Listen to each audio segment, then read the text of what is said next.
Yo, YouTube, what's going on? It's your boy Stree. In today's video, we're gonna be talking about some of the best skills that I've encountered while playing Dragon Ball Sparking Zero.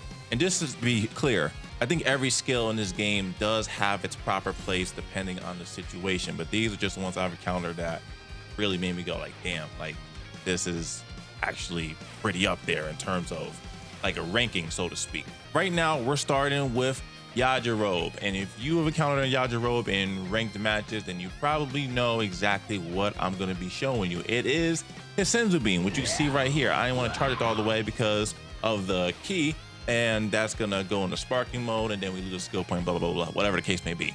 So I reset Yajirobe's health to be at the minimum, just to kind of show why this Senzu beams is so effective, because you can be fighting Yajirobe, right, and get him close to actually dying, and you don't even realize that his skill points is all the way up to 5.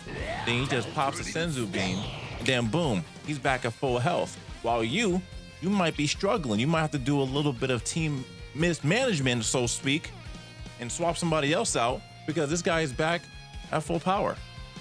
And I mentioned before that I wasn't aware of certain situations, and I wasn't aware that Yajirobe has Senzu beams when I was fighting him in a ranked match. And I was like, why this guy hasn't died yet? Because I wasn't familiar with the skill set and what he actually had. So I swapped in Super Vegito because he has one of the skills I'm going to be talking about next, and it is Afterimage Strike. Because what it gives you is it allows you to dodge any attack automatically within a 15-second time frame, and that actually counts for unguardable ultimate attack. So Vegeta actually has an unguardable ultimate blast, and I just activated Afterimage Strike. You want to see what happens?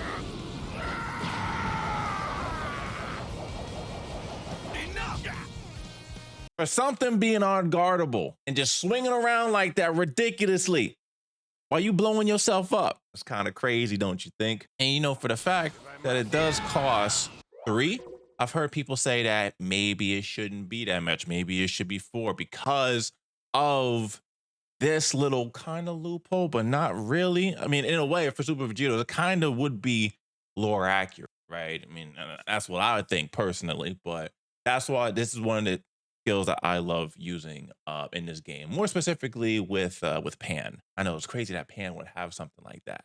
He has Afterimage. All right, so next I got Perfect Cell here in the building. And if you're probably wondering why I have him here, and it's because of this. Because of instant transmission. Utilizing this at the right place at the right time, especially if you are in sparking mode and your opponent might be in sparking mode, and you are able to predict when they're going to use their move, instant transmission behind them, and execute whatever you want, execute your ultimate blast move as well. And it only costs 2 skill points. It's hard to not put that in this list. Now, obviously, if you have attacks that have instant transmission built in, like the instant transmission Kamehameha, then you don't necessarily need to worry about this. But just to kind of get out of a quick bind, or to be able to get behind your opponent, because some people's reaction times aren't that great, this could definitely help. I've used it quite a bit in some of my matches, and it has been made some incredible moments, I have to say. All right, so we got Vegeta up next, and there is one skill he has that is almost relatively common through all of his different forms and different characters, and it's the explosive wave. And why I think it's really effective is just from only 2 skill points, you can be able to break out of any type of combo, that any type of difficult situation that you need to get out of, especially with, you may not have like timings correctly implemented for specific strong counters, Z counters, anything like that, or you might have your back to your opponent and they're going in, they taking that, you know, I'm not even about to even saying it. And sometimes you just need like a really quick, just a quick get off me tool, right? Combo breaker, similar to like Killer Instinct. So I got Vegeta set to really focus on combos. So I'm gonna wait for him to get his back to me like this. Boom, boom, boom, boom, boom. And then explosive wave. Just like that. If my super counters weren't working, because you can't use perception from behind, You can't do any type of Z counter evasion from behind. Like you have to either get the super counter right. Well, that's your only choice that you have. But this does give you another additional option that you would use skill points just to kind of break things up. All right, so we got Goten in the building. And the primary reason why is because he has a skill called Sleep. And Lord Beerus also has this as well. Now, using Sleep does take 4 skill points, but if you use it, you recover all of your key gauge and you recover 30% of your maximum health. But I could definitely see this being used as if you was beating someone with a combo, you knock them really far away, he's able to get out of their sights, sleep for 3 seconds, get your key gauge back, get some health back, especially if it was in a dangerous type of situation, and kind of feel like you got a new breath of fresh air trying to get into the battle.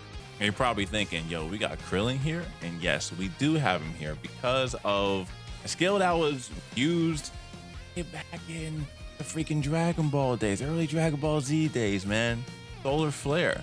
And the one real key about it is when you use it near your opponent, they kind of lose where you're at. You can't see it from my screen, but their screen kind of goes black and white and it's all fuzzy, and they honestly lose where like your overall direction is. Are you afraid? See, just like this. So if you do need to get out of a bind or try to get some follow-up, or if there's another type of skill that you might need to use to kind of give yourself the upper hand in that situation, this one could definitely help.